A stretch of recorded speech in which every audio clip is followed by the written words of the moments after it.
hello and thanks for joining me here in my shop. I'm going to be working on this radio.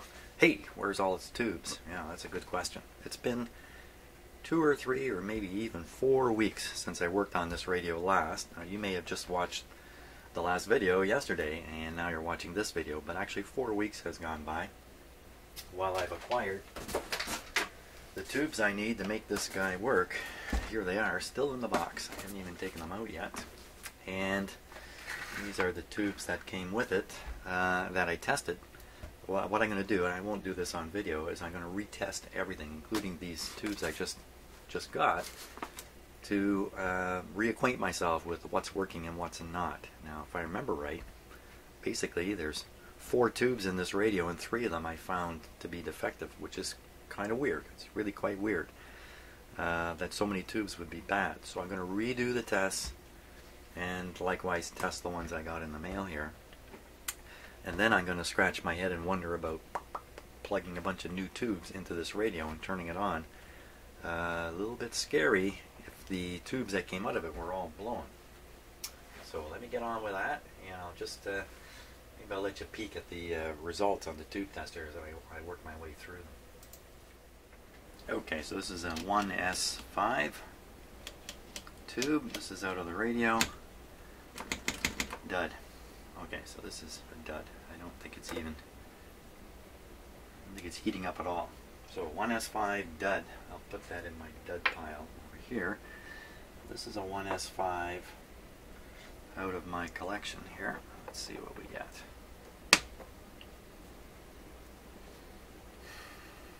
Okay. Very good. Push it. Meter comes up just under 500. It should be reaching 525. So tube is weak but good. Ooh, there's a good one. I'll put that with the good tubes. Maybe I'll put it right here on the radio. Okay, that's the 1S5 situation. Okay, ready for a 1T4. In it goes. Okay, seeing the flash on the shorts, which is good. 1T4 should come up to 470, which is just a little ways up on the meter up around here. Good, that's good. That's good. 1T4, that's a good one. Okay. And let's see what's next here. 3V4. Okay, let's get ready for that one. Got a bunch of those. Okay, 3V4, let's just double check again. 3 on the filament DX 6210 6210 with a 0 3168 right on. Here we go.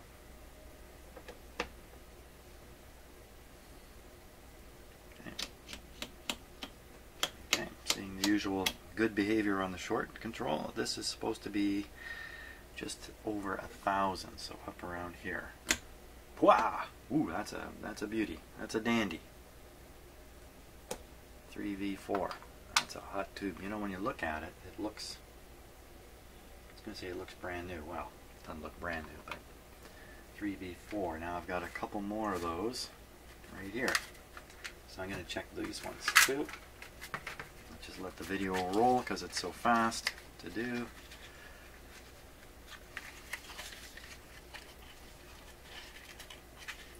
Brand new in the box.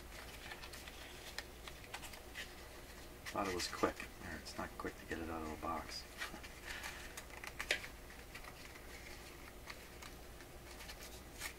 Ugh. I'd rather not ruin these boxes. There we go. Holy smokes. These are really packed in here.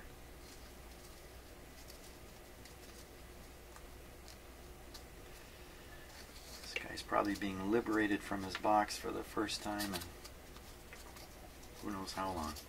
Unless these were tested by the company that I bought these tubes from. 3V4 certainly is. 3V4. Still set for 3V4. In you go.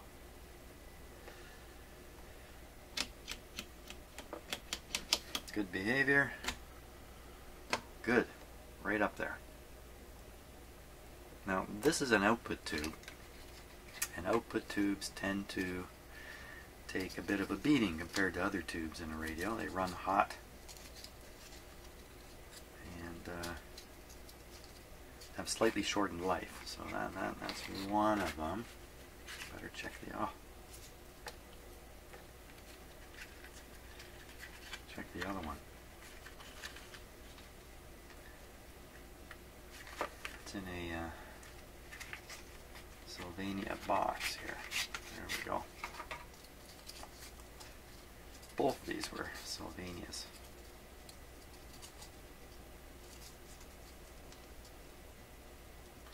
Yeah, I shouldn't have left the video rolling. I will probably cut out all this fiddling stuff here. There we go. 3V4.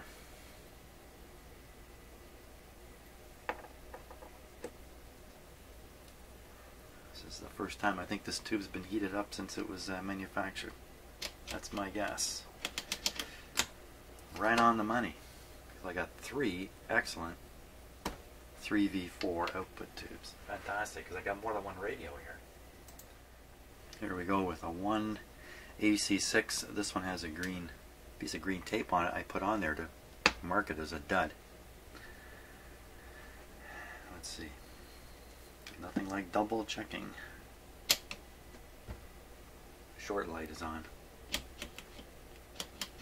Yeah, showing a short.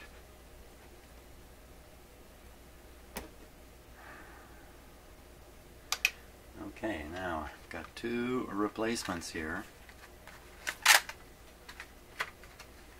Let's check them out. These unusual boxes. Oh, I think that must be a generic box or something.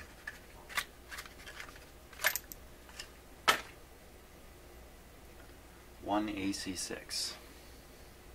DK92 is the alternate name for this. Okay, double checking my settings here before I make a mistake. DX 1.5 8616 0 33 and 0. No problem. In we go.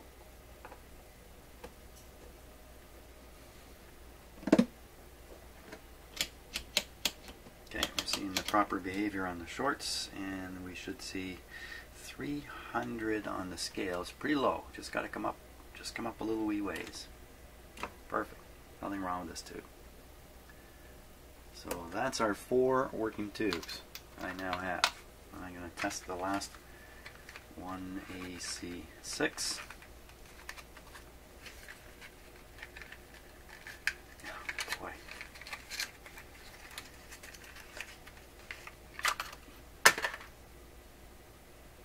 One AC6, no doubt about it.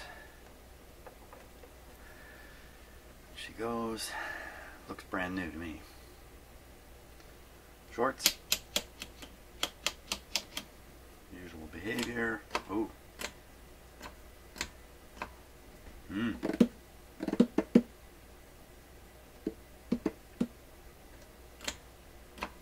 Doesn't look good. DX 8. I mean, I just tested another tube with these settings. It's got to be right. 8 6 1 6 0 33 0. Definitely 1.5.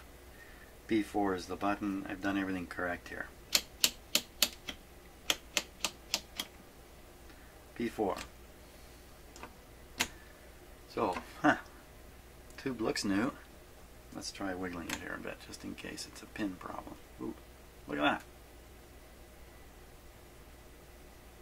Now, is that my socket, or is that the tube? So the tube is good,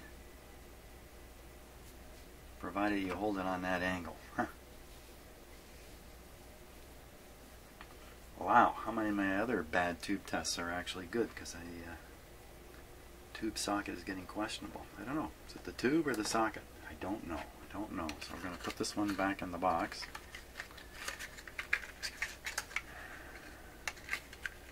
it's most likely the socket or the tube pin connection into the socket. It's not likely the tube itself. If you can wiggle a tube to the point where the pin motion is being transmitted up into the tube and right up into the actual elements of the tube, then there's bound to be an air leak past the pin. I mean, the tube will be bad. So can't imagine that wiggling the tube can have any bearing up inside the tube at all. So pin contact probably I've worn out my tube tester. Oh my gosh, don't want that to happen. Okay, but in any case, we got a full set of tubes. Now I can get back to thinking about the radio itself. Ooh. Okay, let's do that. Okay, now what to do about this radio?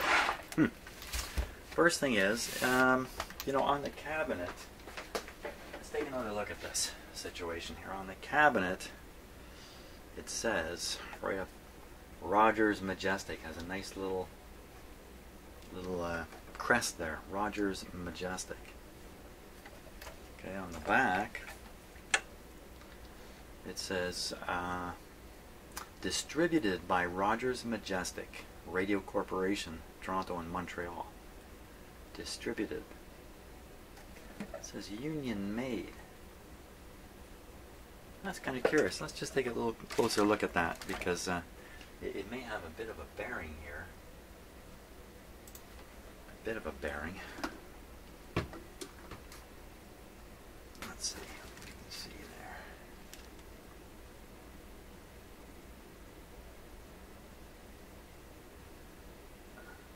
Affiliated with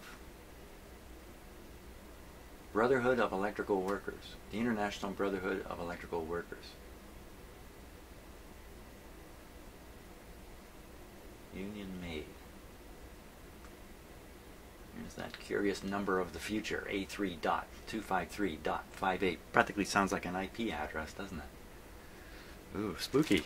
Well, the reason I'm poking around with this and kind of wondering about it is, who made this radio? Where was it made? And what does made mean anyway? When you take a look at the radio, knowing that in fact it has a Philips brand behind the scenes, it's really a Philips radio. It's full of European parts. All these parts here, these are typically found, these capacitors, variable capacitors, are typically found in European radios, not in North American radios. So my guess is this radio was made in Europe by Philips, sent over on a ship, stuck into the cabinet here, and masquerading as a finger hole right through the speaker. Boom! Wow, not me. It was not me. That's bad. Not terrible. I can fix it, but rather not see that in the speaker. Now, the cone is pushed in. There's corrosion on the voice coil leads here. Whew, a lot of bad indicators on this guy. One wire here. The connecting tab is broken away here. It's gone. Wow, okay. Boy, there's a lot of things about this radio that make it look bad. Make it look bad. Now, here's the pointer. Don't want to lose that. Special knobs here. I got the radio disassembled. I have never seen this assembled. So it's got these knobs. Clearly engage with a gear arrangement. There's no. Okay, this one has a gear on it. It's going to fit on there. So that's the band changing switch. this one.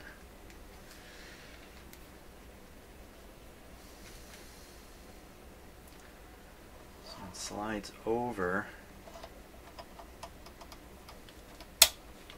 On-off switch. Okay, hey, I got that figured out.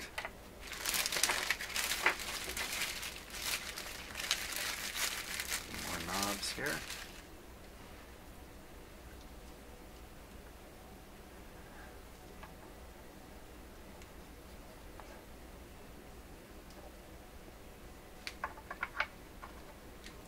It's not too good. There's no oh, okay, so there's a... Oh.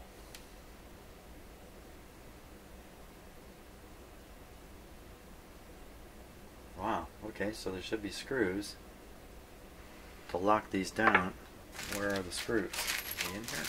A bunch of screws in here. Let's see. Because once again, I received this disassembled. Yeah, there they are. Yikes. Wow.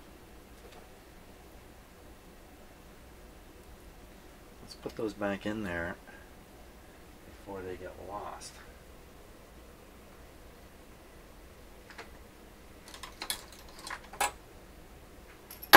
Oops.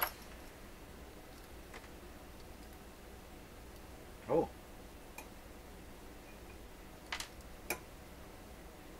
There's no threads in there. And I drop it in, it just goes right through. Goes right through into the shaft.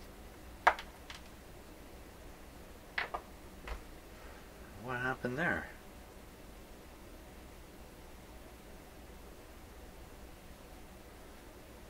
Is it all in the same way?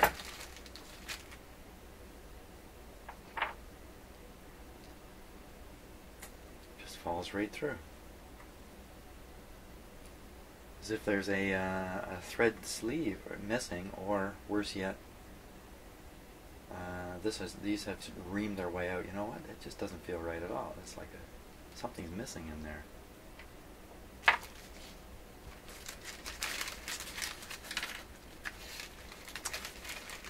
Well, I'm not going to worry about that right now. I don't know what to do about that. Wow. Are these the right knobs? Maybe these aren't even the right knobs. Oh, wait a minute. This has a hole in it. Oh, so does this. Okay, no problem. The screw goes through and threads into here. I've never seen that before. Oh, those crazy Europeans and their radios. Why can't they do things like we did in North America? No, they got to do things their own way. Put this knob on here. Now, often when I'm working in my shop, you'll see me work with radios with no knobs on them, and I kind of put up with the frustration that comes with that. But it's actually a lot easier to work on a radio with its knobs on.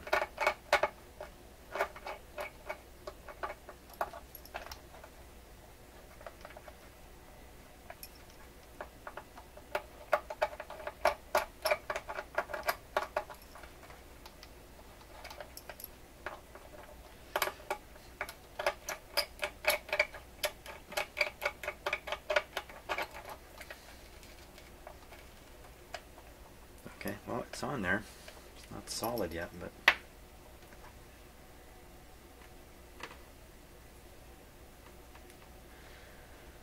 okay, spend my morning figuring out how to put knobs on a radio. That sounds pretty exciting. But you see, like every time I go to do this, there's new stuff. That's what makes this fun, actually. And you know you're going to run into surprises. Especially if you take on a European radio pretending to be North American. Okay, there we go. So we got our knobs on. Let's see, which way is off?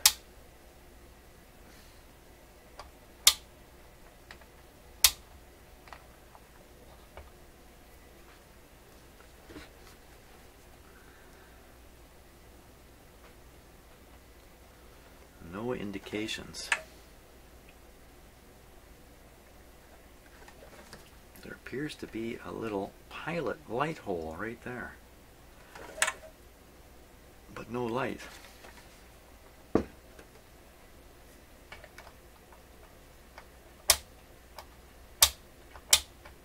looking to see if some colored piece is moving back and forth here, but I don't see how that'll... It's so fast.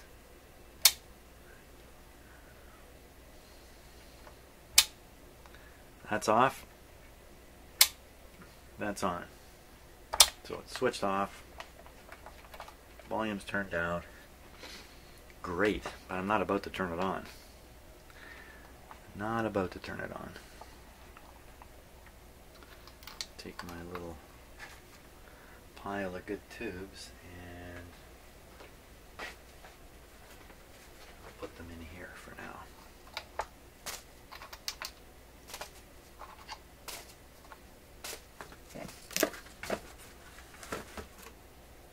That's the first time I bought tubes from a commercial tube supplier. Better put this stuff back in the bag before I lose track of it. Of course, this is a battery operated radio, and here's the battery cords. This is the B plus terminals here for two 45 volt batteries and one to plug into a 1.5 volt battery. Now you might say, wait a minute, 1.5 volt battery, how do you get 3 volts for the 3V4? The 3V4 has a center tapped heater, so you can put 3 volts across it, or you can put 1.5 and 1.5 and run it like a 2 filament tube if you like. So that's how you get the heating effect of 3 volts with only 1.5 volts on a 3V4. Now, just looking over the top of it here, there's lots of evidence that this has been in a damp location for a period of time. Who hasn't been? Haven't you been in a damp location for a period of time? Okay, well, so here's the speaker wire that's missing on the speaker, and here's where the other terminal would be, I'm sure. Right there. So this would be the primary on the output transformer, secondary coming out. I notice there is no power transformer in here. Right, what am I thinking? So I'm saying to myself, well, where the heck did they get the filament voltage from? Where? From the batteries, of course. Come on. I can set it this way.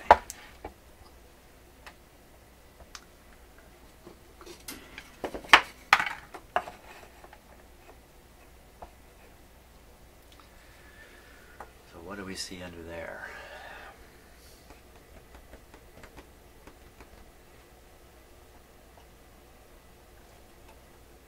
Switch with the totally loose wafers in it. This might be a problem. Look at that, it's just as loose as can be.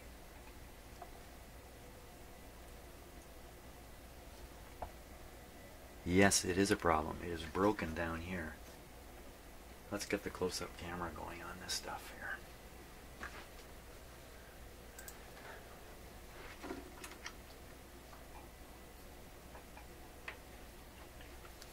I'm going to put on my big monitor here so I can watch too.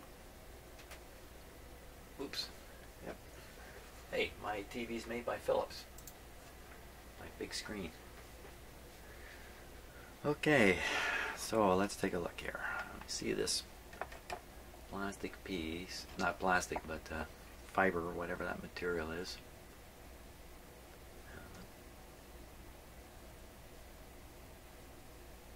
It's just kind of 2 tabs shoved down through the chassis. How that's supposed to hold anything, I don't know. If I come over on this side where the other tab is, you see it's just broken away. And right, what's that? Right at the bottom there. Is that another?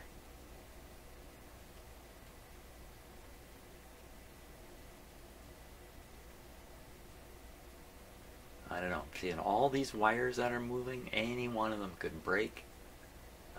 That's assumably every time the switch is turned, this thing flexes. That's not good.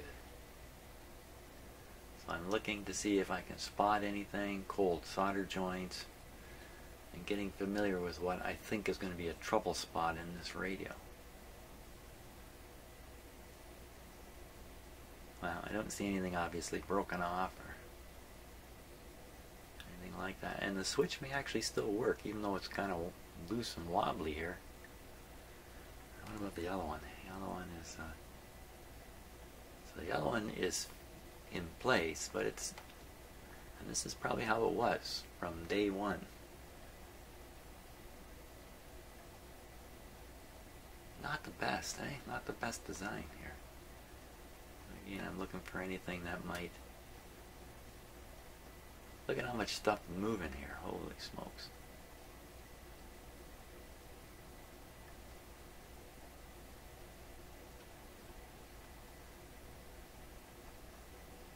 Well, we might be okay.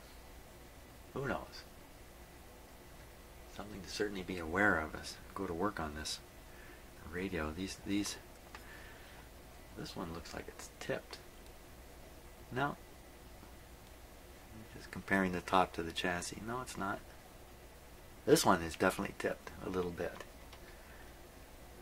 And that's critical for the alignment of the switch contacts. It's a I think it's a 3-position switch. Hey, let's make it go.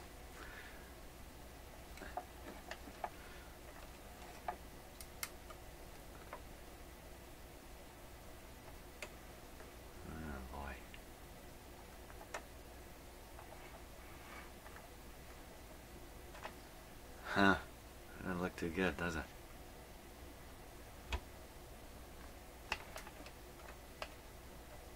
I don't know. Okay, we'll leave that alone for now. What's that? Number 52. 522.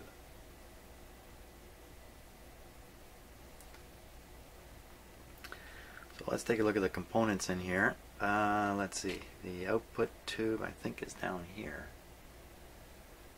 Look for some burned up resistors or anything like that.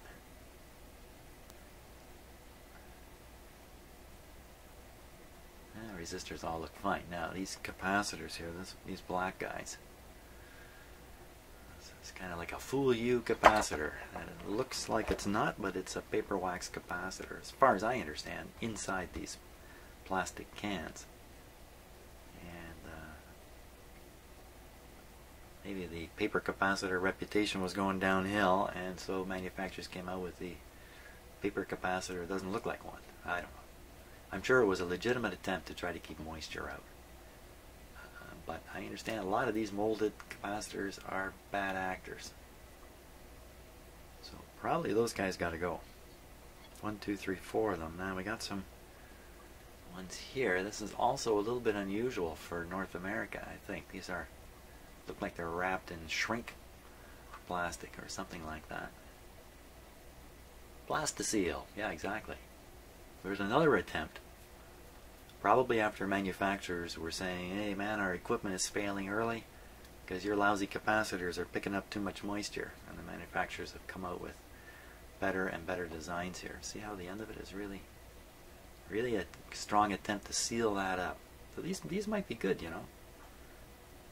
No reason to assume they're bad. In fact, these could be good too, but there is a reason to assume these ones are bad. Another question is this radio safe for operating as it is now? Should we give it a try, basically? That's what's going through my head. So here's another capacitor. That's a pretty big one. That could be a capacitor bypassing a resistor that's producing the bias on the output tube. And see that resistor right there, brown third band, so this is like in the hundreds. Green, blue, is that 5? What's blue? Blue is 8? 58 with 1 0. 580, so 500 ohm resistor there. That's very typically the kind of thing you see in a cathode. So this could be the cathode bypass. There's a black wire down there. Gets back over into this tube area here. So I bet you that's what this is. Probably a bypass capacitor. this is not going to stop the radio from working. It might, if this is bad, like not shorted, but if this is just not got much capacity left, the radio output may be low, but it's not going to stop it from working. There's a bunch of resistors here, including some very old style resistors. Nice looking new ones. So you look down, you see this bare wire with some dirt stuck on it. That dirt tells me that's a high voltage wire. That's dust being collected on a high voltage wire there. What's this thing? Oh, this is the bottom. This is the bottom of these cans. That's what they look like.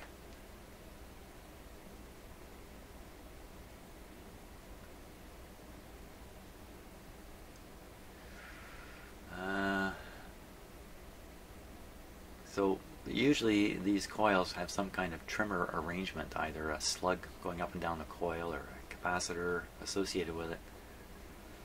These ones have slugs going up and down the coil. Okay, what else we got happening here?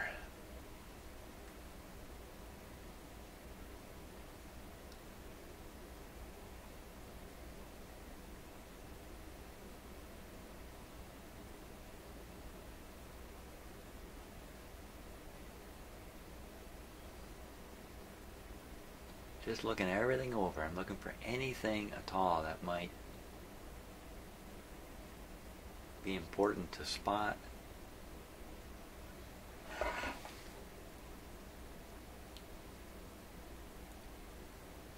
Especially these wires on the switch here. Just in case any have broken off.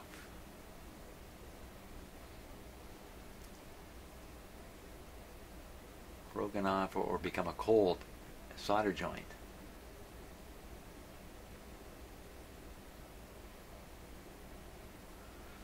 That resistor looks a little weird. Oh, it's one of the ones I said looked great.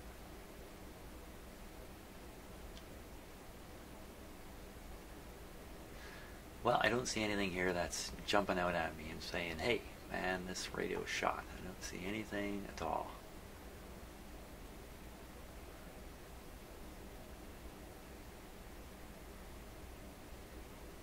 Just looking at that resistor here. I'm looking for any distortion in its shape, coloring. Don't see anything. There's a mica capacitor. So my guess is we can start this guy up. Now all these capacitors are, which end are they on? That's the output end. So these guys are probably involved with the audio circuits. Don't know that for sure. So really we only have 1, 2, 3, 4, 5, 6, 7, 8 capacitors in here. It's not loaded with a million capacitors. 8, 9 if you want to count the mica one there. Okay. Now, what has me nervous about this radio, as I've stated numerous times and keep telling myself, blowing the heaters in these tubes is too easy to do. I do not want to do that.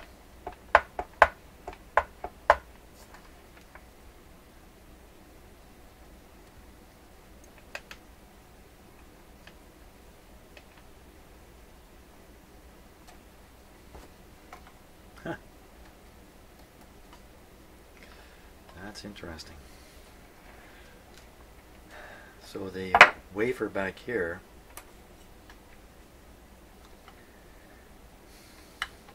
is lifted up enough it's interfering with the bottom of the radio. So when you put this radio down, that switch wafer gets shoved back towards its regular position. Huh, isn't that interesting? But wow, I can't push it all the way. Those two wafers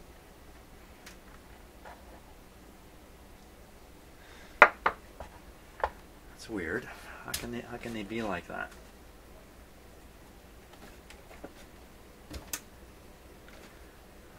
would be like that.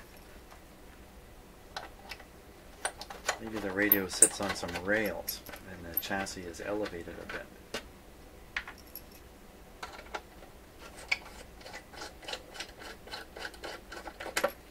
It's kind of a weird cover on this radio too, because it's going right around the bottom.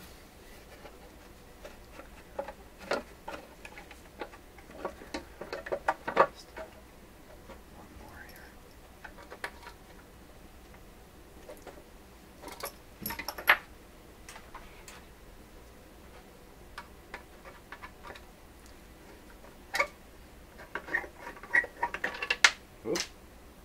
Okay, saw where that went.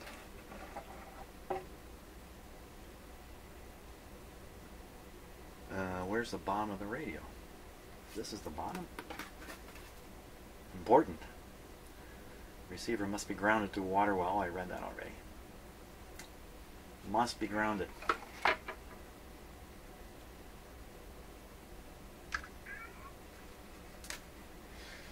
has a plastic piece here designed for light. I'm pretty sure light to penetrate this and then light up the front. But this is a battery operated radio, so you would never have a light in it. If you did have a light, it would be a push button. You would just turn it on when you needed it.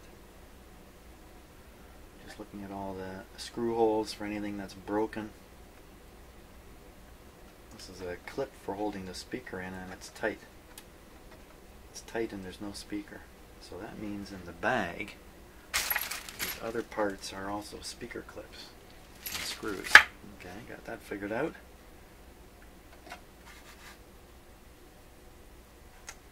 Well, that's interesting then. If the bottom consists of nothing more than a piece of cardboard,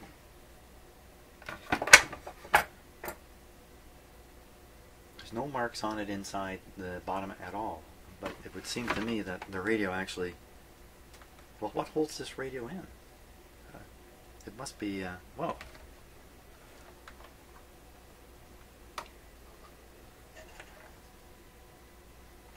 Well, we'll have to figure that out when the time comes to put it back together, but it looks like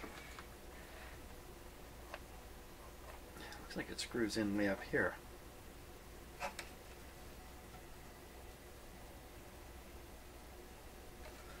Yeah,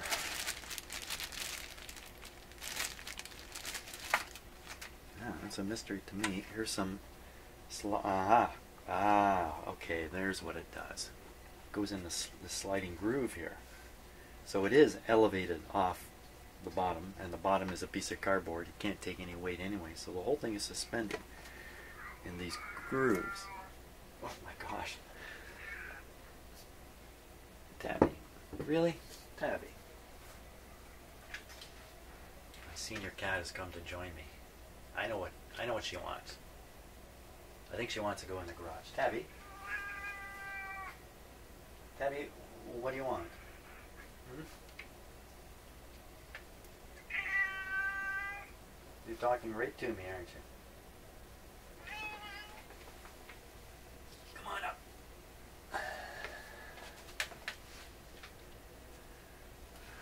Everybody likes to see my cat, so here they are. Oop. Okay, look into the camera, Tabby. Tabby's almost 18 years old, something like that. She's looking around at everything because she's got a new point of view here. I picked her up in my shop. I don't normally pick this cat up too much anymore. She's just looking all around. Hey, what's going on? Any mice in here? Yeah. 18 years I've been with this cat. I remember when she showed up. It's actually a kitten from an earlier cat. And my children said, "Can we keep her? Can we keep her? Can we keep her?" And I said, "You know what? 20 years from now, I'll still be taking care of this cat." And here we are, almost 20 years. Here she is. She wants to go down? She wants to. I think she wants to go down. What are you doing? She wants to go in the garage. That's what she wants to do. Okay. Down you go. Tabby? Tabby? You want to go in the garage? Okay, that's a definite yes. So I'm off to the garage here. I'm coming with you. Hang on. So I think what we can start with here, now that Tabby's out in the garage, my garage gets very hot on a sunny day, and she loves being in there and just roasting. That's her favorite thing. We should test the speaker, see what we can get out of it, if anything.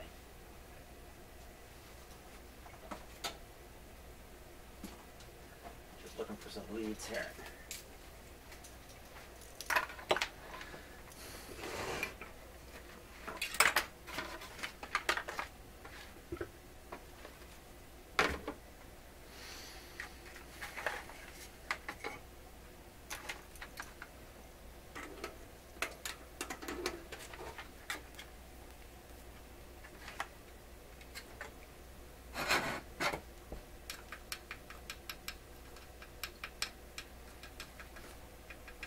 Now, it's a good chance my signal generator is not generating any signal. So, for that purpose, I have a little speaker here.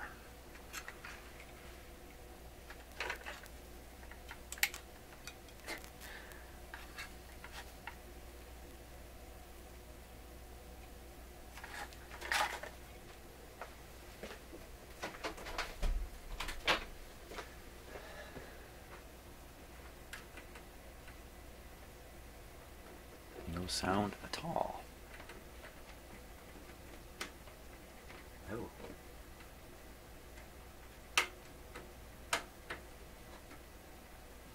A, B. What's up?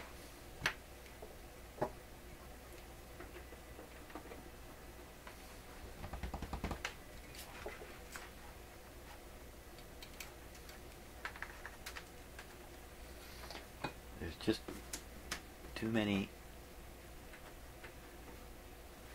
things that can go wrong here.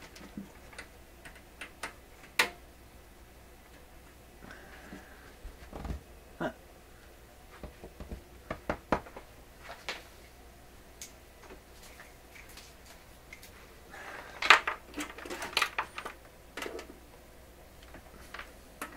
You have to troubleshoot the troubleshooting equipment.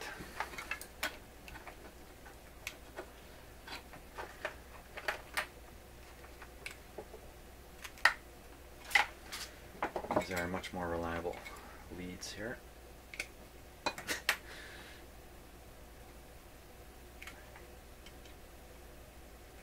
Hey, what's going on?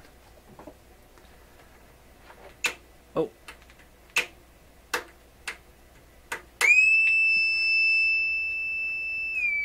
That took too much effort. Too much effort. Okay, but now we got it going. I need to do maintenance on that. Okay, Mr. Speaker, do you work too? Good. Let's give it a low tone here.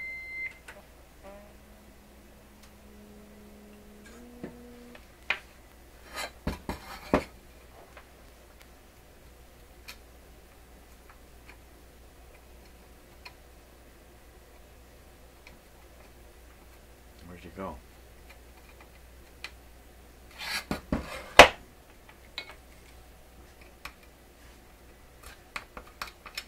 Well, this looks like it's just connected right down to the frame. That's what that looks like. And where'd the sound go? What happened? Boy, boy, boy, boy, boy, boy,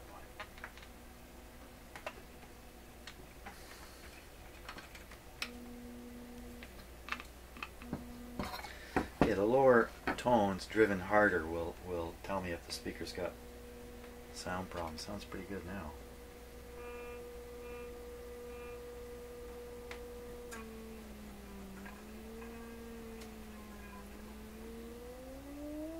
It sounds pretty good here. Get down low. Listen.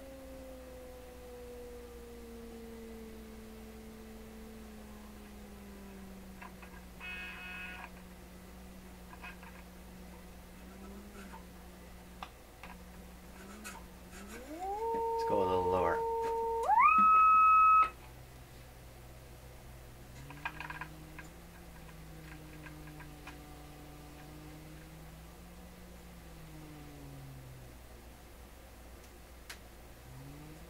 bit of a resonance point right in here.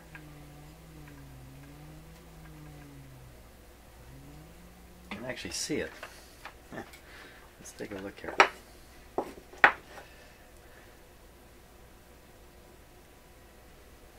See if you can watch the. I don't know how this will come across on a camera.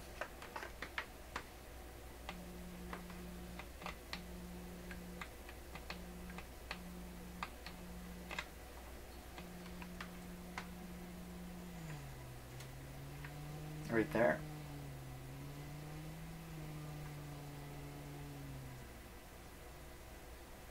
Another one here.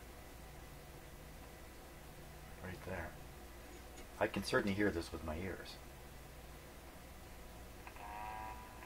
That's bad. Now that sound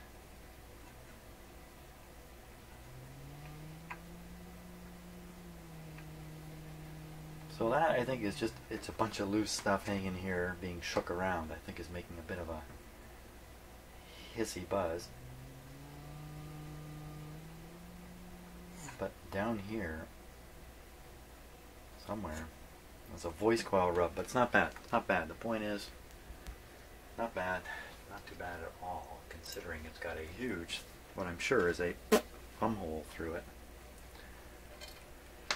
So we can patch this guy up. And the great thing is the voice coil is not knocked asunder. It's not making all kinds of rubbing noises. Good show. That's what we should do. We should connect the speaker to the radio. The radio will never work without its speaker. So I'm going to do that.